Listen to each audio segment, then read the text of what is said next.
रीवा की धरती पर मौजूद हूँ। रीवा की धरती, श से शेर बहुत सुना है हमने, सफेद शेरों की ये धरती मानी जाती है, लेकिन इस वक्त श से शिक्षा की आज हम बात करने जा रहे हैं। और मुझे लगता है जब हम बात किसी क्षेत्र के विकास की करते हैं तो बात सबसे पहले शिक्षा की ही होनी चाहिए, शिक्षा की बात। और ये बात उन तमाम बच्चों के लिए मैं करना चाहूंगी जो यहाँ ऑडिटोरियम में थोड़े पीछे के साइड बैठे। जोरदार तालियों से अभिनंदन कीजिए, आपके अपने लोग इस वक्त मौजूद हैं जो अपना विजन आपके सामने रखेंगे। बहुत स्वागत है त्रिपाठी जी आपका और दिनेश पाठक जी आपका।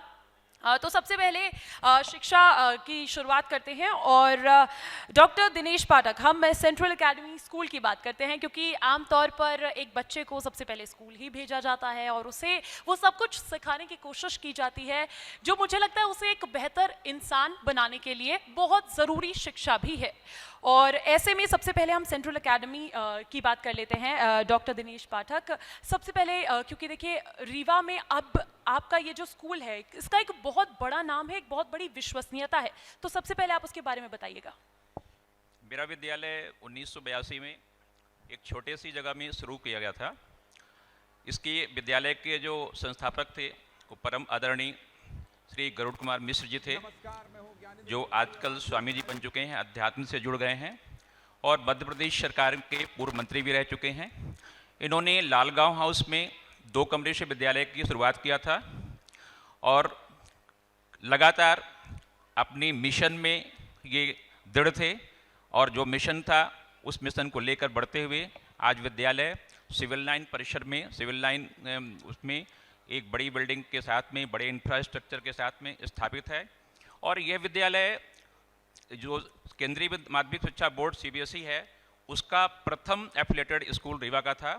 ये 1993 में इसको CBSE की मान्यता प्राप्त हुई थी और आज तब से लेकर के आज लगभग 35 वर्ष हो गए हैं और ये विद्यालय आज स्थापित है।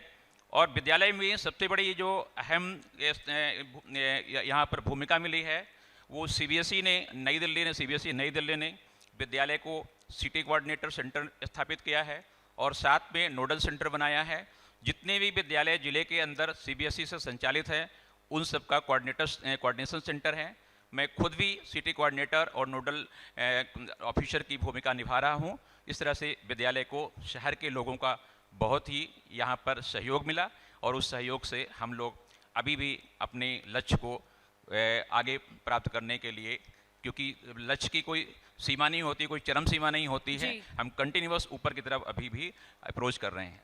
बिल्कुल, लक्ष्य की कोई सीमा नहीं होती और शिखर पे पहुंचने के लिए तो शिक्षा दी जाती है। ऐसे में CBSE का जिक्र आपने बहुत बार किया है। CBSE, मैं भी CBSE स्टूडेंट रही हूँ, लेकिन आपसे मेरा एक सवाल ये भी है कि CBSE, ICSE और तरह तरह के बोर्ड्स, एक प्रेशर महसूस होता है आज के टाइम में CBSE के अगर सिलेबस की बात कर ली जाए तो? अब चूँकि CBSE और पूरे देश में आज नई शिक्षा नीति आ गई है जो 2020 की शिक्षा नीति आई है, उस शिक्षा नीति में हमारे चैलेंजेस बहुत बढ़ गए हैं क्योंकि शिक्षा नीति में कई ऐसे पहलू जुड़ गए हैं जिसमें कोई भी बच्चा, पहले हमारे पास साइंस, कॉमर्स और आर्ट स्ट्रीम हुआ करती थी। आज किसी भी स्ट्रीम का कोई बच्चा, मतलब कोई स्ट्रीम फिक्स नहीं है। साइंस का बच्चा कॉमर्स की विषय ले सकता है, कॉमर्स का अगर छात्र पढ़ता जाता है कुछ तो वो साइंस के विषय ले सकता है, मैथ के विषय ले सकते हैं, यानी multi job oriented options open हैं। कभी कोई बच्चा मैथ और कॉमर्स का कोई अकाउंट विषय लेकर पढ़ रहा है और इन केस अगर उसमें अकाउंट में सक्सेस नहीं हुआ या मैथ में सक्सेस नहीं हुआ तो दूसरा ऑप्शन उसके पास अल्टरनेट रहेगा। इस वजह से हमारी चुनौतियां अब ज़्यादा बढ़ गई हैं क्योंकि हमें उसके हिसाब से विद्यालय में उसको सारी सुविधाएं उपलब्ध करवानी है बच्चों को। बिल्कुल दिनेश पाठक जी, और सबसे बेहतरीन बात स्कूल शिक्षा की मुझे लगता है यहाँ पर तमाम जो स्टूडेंट्स बैठे हैं रिलेट कर पाएंगे, सबसे बेहतरीन बात यही होती है कि हम एक्सप्लोर कर पाते हैं। हम मैथ्स पढ़ते हैं, हम साइंस पढ़ते हैं, हम आर्ट्स पढ़ते हैं, हमें नहीं आ रहा इंटरेस्ट, हम सोचते हैं अब हम कुछ डिफरेंट सब्जेक्ट चूज़ करते हैं। लेकिन वीएन त्रिपाठी जी, आपसे मेरा सवाल है, अब उसके बाद हम कॉलेज चले जाते हैं, हम चुन लेते हैं कुछ और वहाँ पर जो हम जिस तरीके से पढ़ाई करते हैं, आगे बढ़ते हैं, वो निर्धारित एक तरीके से करता है कि हम आगे अपना मुकाम कैसे हासिल करेंगे, कैसी जो पहचान है वो समाज में हम बना पाएंगे। ऐसे में आता है आपके कॉलेज का रोल समाज में बच्चों के लिए। पेंडियम कॉलेज की मैं बात कर रही हूँ, उसके बारे में बताइएगा कैसे ये अलग है। धन्यवाद। सबसे पहले तो मैं विस्तार न्यूज़ चैनल को बहुत बहुत धन्यवाद प्रेषित करूंगा कि आप रीवा शहर में आकर के और रीवा के बारे में जो चीज़ें संचालित है उसके बारे में लोगों तक पहुंचा रहे हैं। आपने जो क्वेश्चन किया उस क्वेश्चन का की जो शुरुआत है जवाब की, वो शुरू हो जाती है बच्चे के आफ्टर 10th। जब बच्चा 11th में अपने सब्जेक्ट को चुनता है तो बच्चे का 50-60% कैरियर वहीं पे डिसाइड हो जाता है। वो कॉमर्स में जा रहा है, साइंस में जा रहा है, मैथ में जा रहा है, कहाँ जा रहा है। तो और ऐसी स्थिति में उनके पेरेंट्स और उनके जो टीचर्स होते हैं, स्कूल टीचर, वहाँ पर उनका बहुत बड़ा योगदान होता है और बच्चा अपनी क्षमता के अनुसार अपने कैरियर को चुनता है। उसके बाद वो जब कॉलेज आता है तो कॉलेज में उसके पास बहुत से ऑप्शन होते हैं। सामान्यतः ये देखा जाता है कि बच्चे के पास यदि बायो स्ट्रीम का है तो नीट क्लियर करके बच्चा सीधे मेडिकल में जाता है, या जेई मेंस वगैरह दे करके बच्चा आईआईटीज़ वगैरह के या एनआईटीज़ के में एडमिशन के लिए जो है तो प्रयास करता है। पर उसके अलावा भी बहुत से ऐसे फील्ड्स होते हैं जिस फील्ड्स में बच्चे अपने कैरियर को बनाते हैं और बहुत अच्छा कर पा रहे हैं। उन्हीं फील्ड में से कुछ फील्ड हैं, जैसे फार्मेसी की बात करें, हम फार्मा सेक्टर की बात करें जी। आज हमारे इंडिया में देखिए माननीय मोदी जी के प्रयासों से जब कोविड में हम लोग संघर्ष कर रहे थे तो इंडिया की ऐसी कंट्री थी कि उन्होंने अपनी खुद की वैक्सीन बनाई और सबसे पहले बनाई, और तो वो हमारे फार्मासिस्ट के बच्चों ने किया। तो फार्मा में बहुत अच्छी लाइन है जिसमें कि फार्मा की लाइन में बच्चे जा सकते हैं। दूसरा लॉ एजुकेशन है, तीसरा मैनेजमेंट के फील्ड पे बच्चे जा सकते हैं बेहतर। और ये सारे जो कॉलेजेस हैं, हमारा Pentium point group of institution, इसके अंतर्गत Pentium point college of pharmacy के अंतर्गत हम लोग बच्चों को, फार्मा के बच्चों को तैयार करते हैं।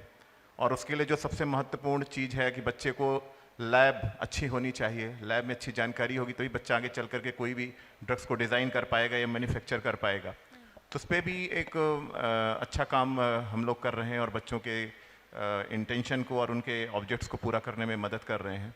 इसी प्रकार लॉ में है, जैसे लॉ फील्ड में भी बात करें तो हमारा जो भारत का जब संविधान बना तो हमारे भारत के संविधान को बनाते समय लगभग 50 कंट्रीज़ के कॉन्स्टिट्यूशन को बहुत बारीकी से पढ़ा गया और उसको पढ़ने के बाद फिर एक समरी बनाई गई और उसके बाद हमारे भारत का कॉन्स्टिट्यूशन बन के तैयार हुआ 26 नवंबर 1949 को।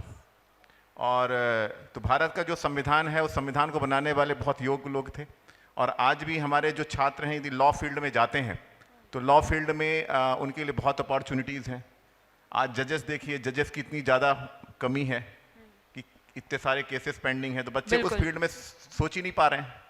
तो बच्चे लॉ के फील्ड में जा रहे हैं और लॉ में बहुत अच्छा कर पा रहे हैं, मैनेजमेंट के फील्ड में बहुत अच्छा कर रहे हैं। आज बिजनेस में, आज हमारे भारत के मैक्सिमम बिजनेसमैन जो है तो आज मल्टीनेशनल में जाइए, बहुत अंतर्राष्ट्रीय कंपनियों को के सीईओ के रूप में उसको संचालित कर रहे हैं।